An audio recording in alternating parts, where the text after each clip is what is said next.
Comme vous le savez, cette année, Apple a lancé un quatuor d'iPhone 12, donc 4 modèles. On a l'iPhone 12 mini, la version la plus abordable, l'iPhone 12 standard, celui que je possède, et la version Pro et Pro Max. Ces 4 modèles, ils embarquent la même technologie, à savoir le fameux processeur avec la puce A14 Bionic. On a un superbe écran de type OLED Retina XDR et 2 capteurs photo identiques. Mais ce qu'il faut savoir, c'est que les versions Pro et Pro Max musclent légèrement l'enjeu sur la partie photo-vidéo.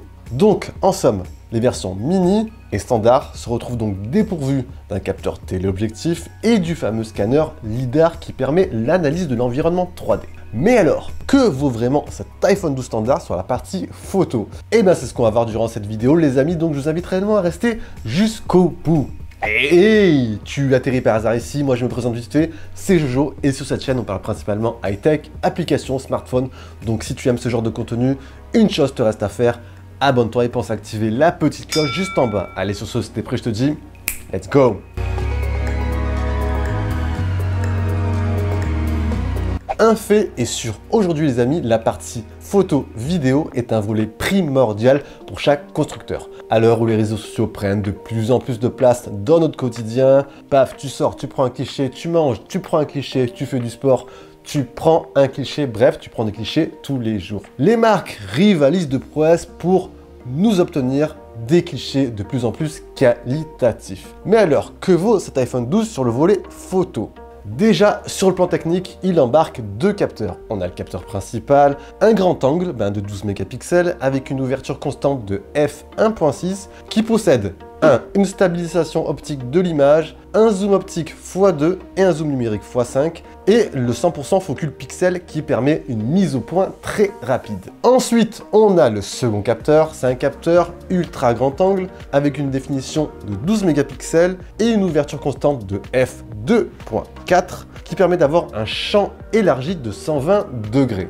Il faut également savoir que l'iPhone 12 propose des fonctions Deep Fusion et la compatibilité Smart HDR3.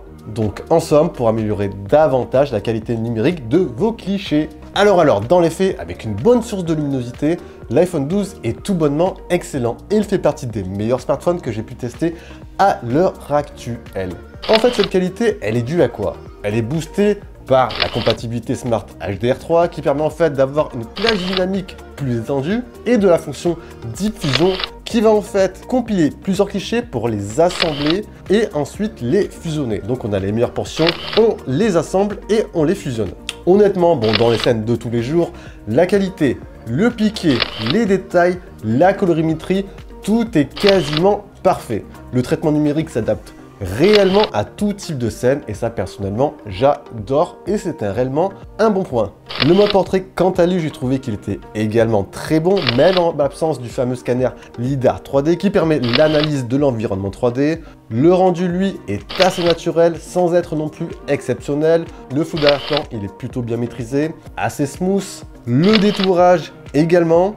Dans la continuité du mode portrait, vous aurez la possibilité d'ajouter 6 effets d'éclairage pour les amoureux de la créativité. Vous avez le mode naturel, un mode studio et j'en passe. Concernant les zooms x2 et x5, je ne rentrerai pas forcément en détail sur ceci, vu que l'iPhone 12 est dépourvu de capteurs téléobjectifs. Les rendus sont honnêtement assez moyens, donc on va passer sur ça. Pour les clichés de nuit, l'iPhone 12 honnêtement s'en sort très bien. Et par rapport à l'ancienne génération, il fait un bond en avant. Le capteur grand angle, en fait, il va capter 27% de lumière en plus par rapport à l'an dernier. Et en parallèle, on se retrouve dorénavant avec un mode nuit sur les 2 capteurs, donc capteur principal et ultra grand angle, et ça, c'est un bon point.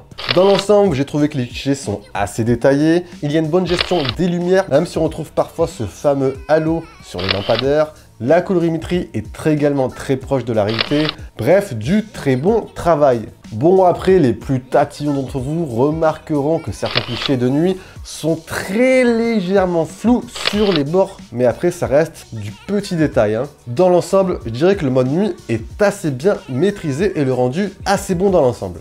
Si on passe à l'avant, on aura un capteur selfie de 12 mégapixels avec une ouverture constante de f2.2. Alors ce qui est cool, c'est que cette caméra avant, elle dispose également du mode nuit et des fonctionnalités Deep Fusion et la compatibilité Smart HDR3. Donc les mêmes fonctions que les capteurs arrière et ça c'est plutôt cool. La qualité est ici aussi au rendez-vous, le piqué n'atteint pas celui du capteur arrière mais honnêtement ça reste suffisamment bon pour réaliser de très beaux selfies et ça c'est ce qu'on attend. L'iPhone 12 est au final un excellent photophone.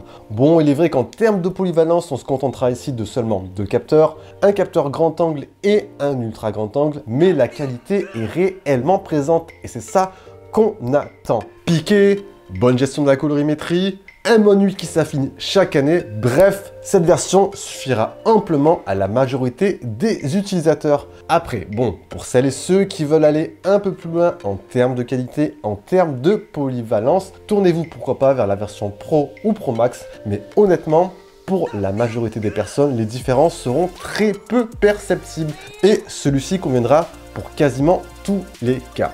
Et voilà les amis, j'espère que cette petite revue sur la partie photo vous aura permis d'y voir un peu plus clair sur cet iPhone 12. Si vous avez des questions, n'hésitez pas à envoyer tout ça en bas dans l'espace commentaire. Sur ce, c'était bien sûr Jojo. On se dit à la prochaine. Allez, prenez soin de vous.